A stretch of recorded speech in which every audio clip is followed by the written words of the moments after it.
স্বাধীনতা তার যে সুফল এই জাতির ভোগ করার কথা ছিল, দুর্ভাগ্যজনকভাবে এক এক করে আমাদের সামনে থেকে ৫৩টি বৎসর চলে গেলেও জাতি সত্যিকার অর্থে স্বাধীনতার সেই সুফল ভোগ করতে পারেনি। বারবার আমাদের শাসক গোষ্ঠীর অদূরদর্শিতা, সংকীর্ণ দলীয় স্বার্থপরতা, গোষ্ঠী স্বার্থ এবং জাতিকে বিভাজন করে কখনো কখনো স্বৈরশাসন পরিচালনার কুফল কম বেশি জাতি ভোগ করে আসছে। তারপরেও জনগণের অক্লান্ত পরিশ্রম, দেশপ্রেম এবং ভালোবাসা, দেশে এবং প্রবাসে যারা এই দেশের জন্য কাজ করে তারা তাদের ত্যাগ এবং পরিশ্রমের বিনিময়ে দেশ তিলে তিলে সামনের দিকে যে এগিয়ে যাচ্ছে এটা আমরা অস্বীকার করতে পারি না।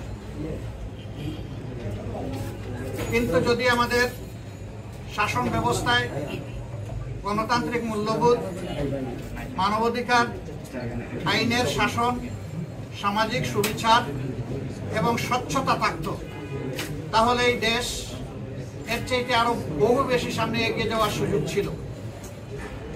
জাপান দ্বিতীয় বিশ্বযুদ্ধে বিধ্বস্ত হওয়ার পরে মাত্র ৩.৫ বছরের মাথায় তারা ঘুরে দাঁড়াতে পেরেছিল এবং এখন বিশ্বে তারা একটা ঈর্ষণীয় পর্যায়ে দীর্ঘদিন ধরে তাদের অবস্থান ধরে রেখেছে।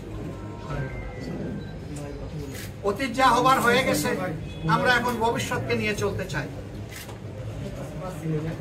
এই দেশকে যারা শাসন করেছেন অতীতে, আমরা একথা বলবো না যে তাদের মধ্যে কেউ বা একাধিক সংগঠন ভুলের ঊর্ধ্বে ছিলেন। ভুল মানুষের হতেই পারে, মানুষ আমরা, আমাদের ভুল হবে এটাই স্বাভাবিক। তবে ভুল এবং ক্রাইম দুইটা সম্পূর্ণ ভিন্ন জিনিস। অপরাধ এবং ভুল এক জিনিস নয়। অপরাধ হচ্ছে ইন্টেনশনালি কারো অথবা জাতির যদি কোনো ক্ষতি করা হয় সেটার নাম অপরাধ। আর একজন তার না জানার কারণে, জ্ঞানের অভাব কিংবা অজ্ঞতার কারণে যদি কোনো কিছু করে থাকে সেটা ভুল।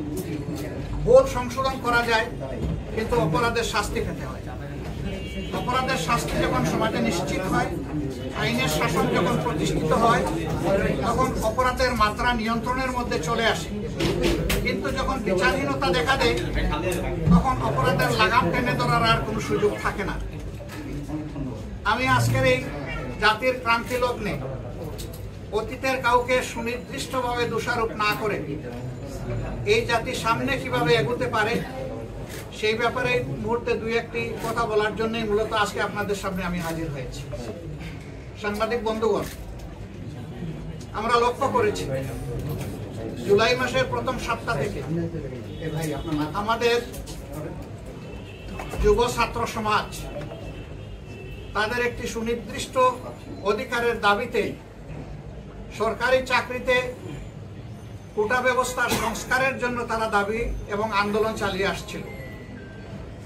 মূলত হাইকোর্টের একটি রায় সামনে আসা এই বিষয়টাকে কেন্দ্র করে তাদের এই আন্দোলন গড়ে উঠেছে।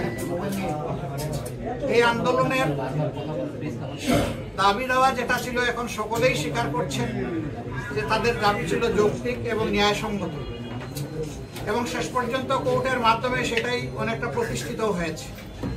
কিন্তু তার মধ্যে অনেক নিদারুণ ঘটনা ঘটে গেছে। শত শত জীবন আমাদের থেকে হারিয়ে গিয়েছে, অসংখ্য মানুষ আহত হয়েছে। হয়তো তাদেরকে আজীবন পঙ্গুত্ব বরণ করতে হবে। হারিয়ে যাওয়া মানুষগুলোকে তাদের আপনজন প্রিয়জনের কাছে ফিরিয়ে দেওয়ার শক্তি আমাদের কারণে।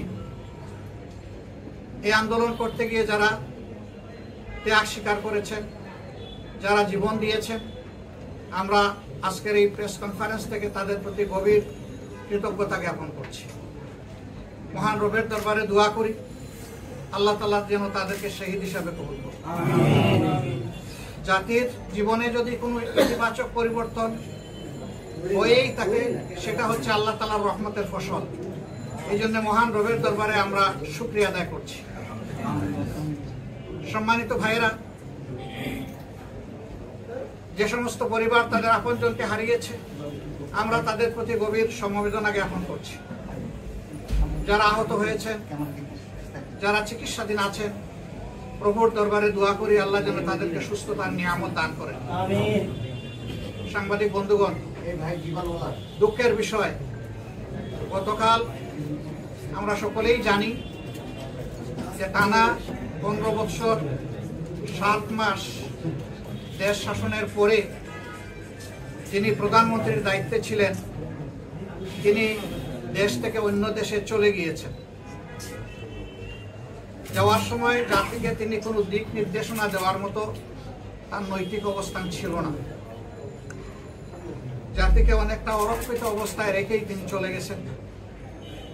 ছাত্র জনতার এই আন্দোলনে আপামর জনসাধারণ, আবাল বৃদ্ধ বনিতা, নারী পুরুষ সকলেই সম্পৃক্ত হয়েছেন।